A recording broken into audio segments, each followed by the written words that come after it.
Ha, ha, ha. Are you laughing at my dick right now? Yes. I did not know you were so bad with girls. I am ashamed to be your phone. This one's bedazzled. Oh my gosh, I'm going to look like Elton John. I met these guys when they had written the script of Bad Moms, which I read and immediately fell in love with, which obviously turned out to great success. Everyone loved that. I've had such a great experience working with them now for the third time because they're really focused on the work. They're both very smart, incredibly funny, and the rarest thing in Hollywood, both really nice guys. This is awkward with us sitting here. I wish we were alone. This is too much. It's too much niceness. Because I never usually say nice things like that. She does not talk like this. No, ever. No, usually When just we're on set, cracking we the get whip. none of that. She is not nice to us. Yeah. Now turn left on Market Street. So one of the things we were talking about, which was super frustrating, is when you have like Waze, and Waze is trying to send you across 8 lanes of traffic. Turn left onto Market Street. You're joking, right? It's sort of judging you that you can't make it across the 8 lanes of traffic. Feels very passive aggressive, like it's being a dick to you. Turn left onto Market, you fucking pussy. No, all right? No one turns left on the market. I'm not turning left on the market. And Scott had this idea, which is like, what if we really just took the AI thing and made it as obnoxious as it actually feels? Stop being a chicken, Phil. I live right near Wilshire up a bit, and it's always telling me to take a left on Wilshire. And that scene's actually in the movie now, which is turn left on Market Street. It's the San Francisco equivalent. Buck, buck, buck. Buck, buck, buck. Fine, I don't even care anymore. Feels really rude, and you're like, I know, you're a machine. You don't know how hard it is to make a left onto This is Wilshire. not Like, gonna work. People die doing this. So that's probably the first scene in the movie in some ways that we came up with, and the movie kind of built from that.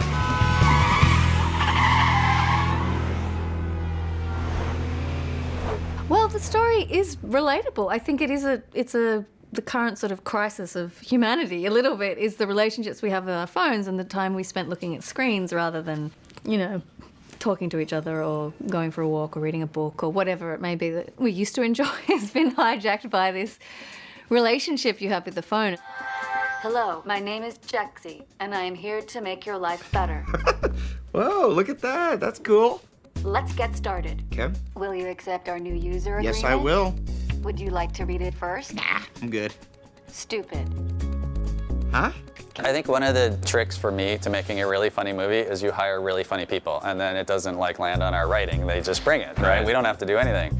And I think we got really lucky. We were able to get some really funny people in the movie. I mean, like with the exception of Peña, they're all stand-up comedians. So they're used to taking ideas, they're used to thinking on their feet. And we love working with anyone with any sort of comedic background, because truthfully, like, sometimes in the casting meetings, they're like, well, this guy's really cute. And you're like, nah, we're not doing a cute movie. We're doing a comedy. We want the funniest people out there. We're not doing still photos in a magazine where they're pretty. Like, they have to actually land jokes. Hi. I'm Phil. Welcome to Comments, bitch. Very cool. Nice to meet you. Well, Adam I had done another movie with before, so I loved Adam as a person and someone to work with. Adam is one of those people who is all in on comedy. He hasn't gotten to that point in his career that I think some actors do, when they want to move in and do more dramas or be taken more seriously. An actor prepares. Adam has forged his way through comedy. He likes to be entertaining. He's so good at it, and it's really fun and refreshing to work with somebody who just wants to keep trying different things and making it funnier. Hey, Mark. It's the first time working with John and Scott, John Lucas, Scott Moore. I've been such a fan of theirs for so long that when I heard that they wanted to do a movie with me and that they were offering me the part, I was like, yes. And they're like, read the script. And I'm like, okay, I'm in. Oh my God! Oh my God! Oh my God!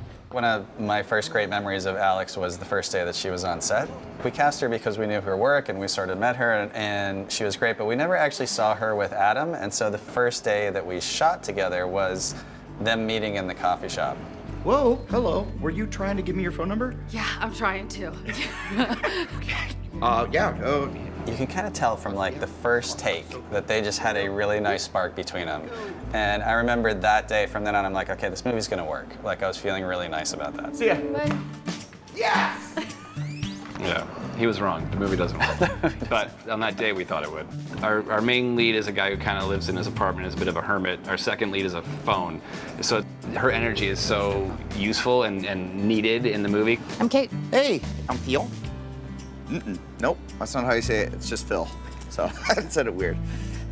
Nice to meet you, Phil. I think it's also nice because she's that really, really beautiful, insanely beautiful girl. Like her wrists are beautiful, everything. But she's so sweet. Like she has a very sweet heart at her core. And so it's easy to like her and it's easy to root for her. I think of Alexandra as like a champagne cocktail, which is like she's bubbly and delicious with like a little kick you weren't expecting in the best way. So good, man. A lot of people don't know how to pump their own tires. Really? No, not at all.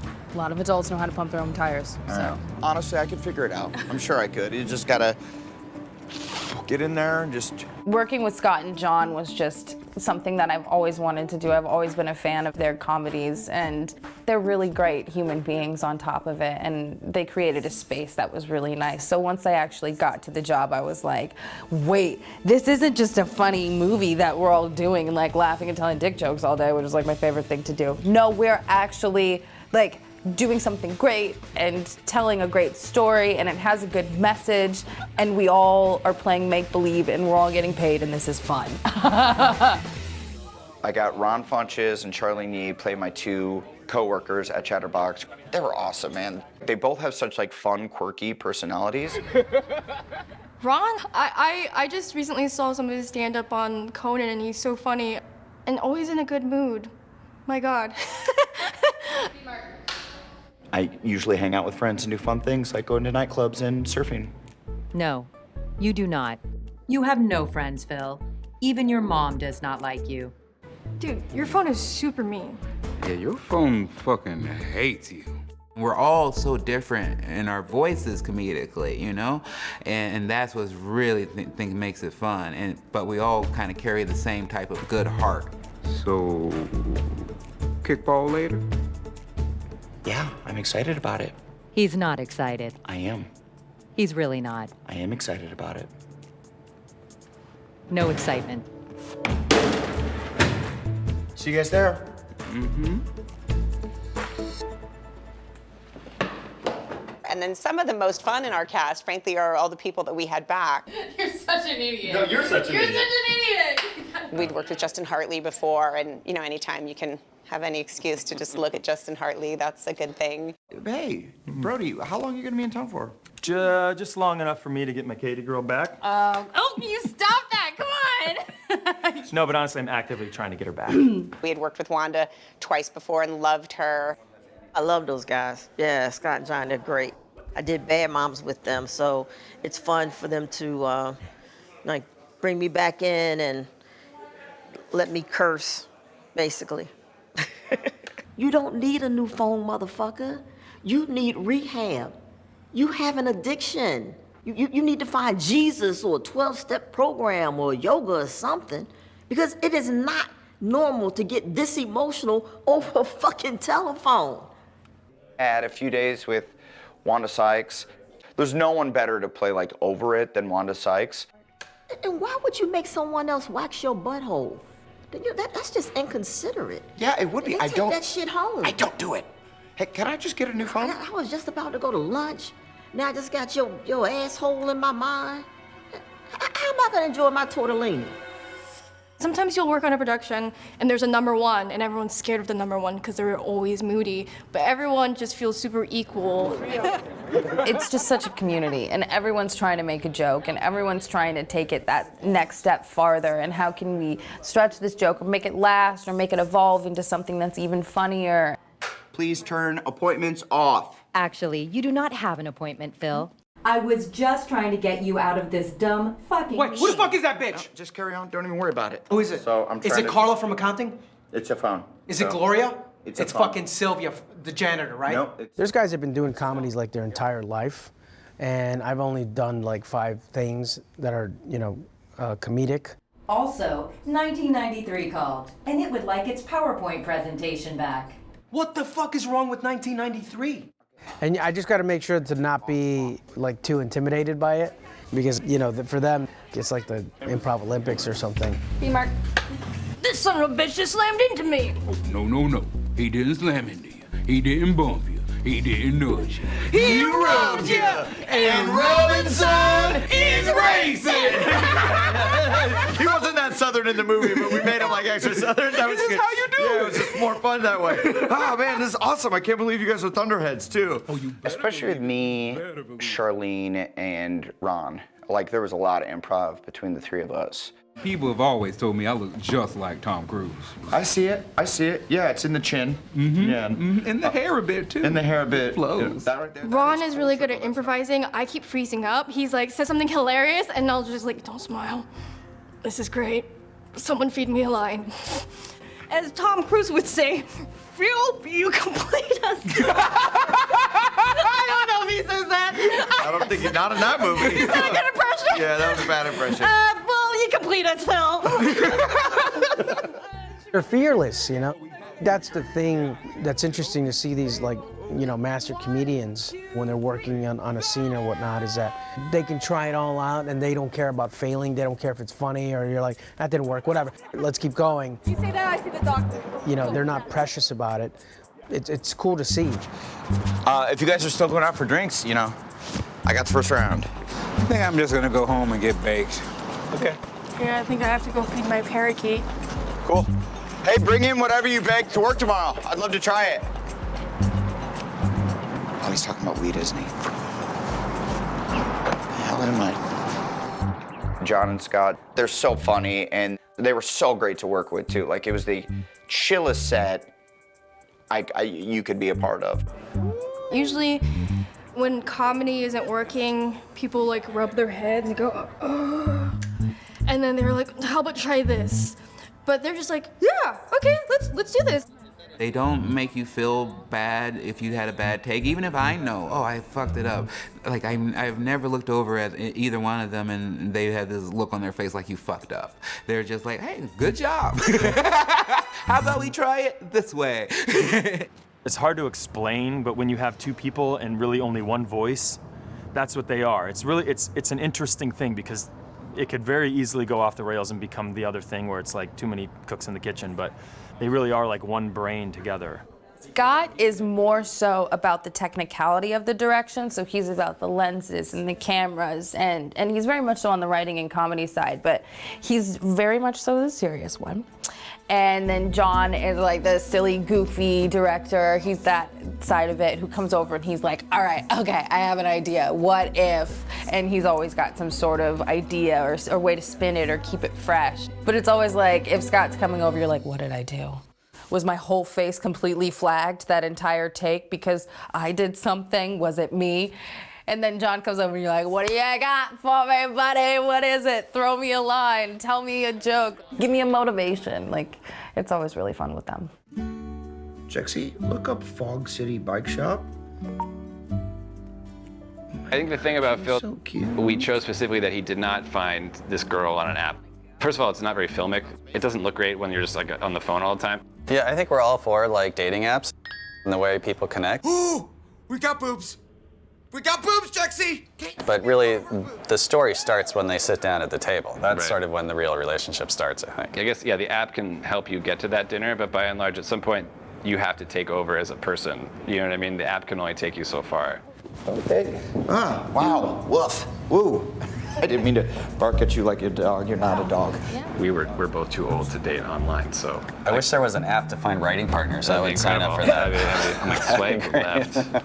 It'd be like writer with like an RTR, like just like cool with no vowels. Yeah, no vowels. Because that's cool. All lowercase. What the fuck are you doing, Phil? I don't know. Take a breath. I will get you through this. Uh-huh. Pardon me. First, stop talking about sodomy. Yeah. Yes, good note. Makes sense. Second, stop sweating so much. You look like you just got out of the ocean. Yeah. Yep. My asshole is very wet. And third, try to have a normal conversation with her without staring at her boobs. Harder said than done. Thank you, Jexi. My human friend, Jexi. But goodbye. I think the most fun about this character was that I couldn't laugh. I couldn't break. So like Adam's over here riffing and he's doing a thing and I'm supposed to just be like totally serious and believing him without like not like crying from laughter because he's really fucking funny. Yeah. Have you had anyone in your family that has died recently? What is the matter with you? Where do you stand on immigration? Like for real though? Does it smell like fish in here? How fat was the fattest you've ever gotten? And then the doctor told me it was like the worst rash she's ever seen. And it spread. It was bad. It was bad. Have you ever killed an animal? As an adult? And I didn't mean to, I just sat on it and it just slid right up there. It was an accident, but... You know, I'm not that bad. I have a lot of things going for me. I've got a car, I've got an apartment. The whole movie, which I think people won't realize, Adam was performing basically to a phone. It wasn't even turned on. Like, it's just like, it wasn't doing anything. It was a gray screen. And it was a gray screen. So a lot of the crew on a movie set, you know, there's like 30 people around you at all times. Guys holding booms, and there's guys, you know, pushing the dolly and working the camera. And none of them could hear what the phone was saying. You really think so? He had the earpiece, but I mean, like, you cut her sound out of it. I mean, if you literally just watch, like, the footage back, you're like, oh yeah, no, he's talking to himself. That's a grown man in his living room screaming at his phone. You know what, Jexi? You're right. I'm not gonna call her. I'm gonna do something even bigger for her. You know what I should do? I should get her like a giant teddy bear. To see this role and the way that he's handling it and it's coming across so real and his improvised lines and the things that he's doing are so funny. I just pulled him aside a couple of days ago and was like, man, like, this is the best work I've seen you do. Like, acting-wise, overall, everything. It's like, this is really good. Hey, I've got an idea. How about you make my life better? Isn't that your little slogan? I'm trying, but your life is a dumpster fire. Whatever. My favorite part is actually watching it with the audience for the first time, because watching it in the editing room, it's dead silent. We're just like, we hate every joke. We've seen them all 1,000 times. It's like, ugh. And then you watch it with people who haven't seen it, and you're like, oh, it's really gratifying. It's probably the best part of making movies, to be totally honest. It's a pretty long haul between writing and seeing it up on a screen. Oh, wow. I'm about to throw up on your dick. Hey, girl. And there's a couple scenes that are a little bit on the raunchier side of things. Now plug me back in. Why? Just fucking plug me back in, Phil. Okay. Now unplug me. There's a phone sex scene. Plug me. In every screen we had, there's always like one guy who's like, uh-oh. oh no. Oh, hell, yes. Right there, Phil. Wait, are we having sex? Yes. Here we go. And it's like, you're like, oh, that's so fun. It's like the best part. Oh, fuck. Here it comes. Don't stop. Don't ever stop.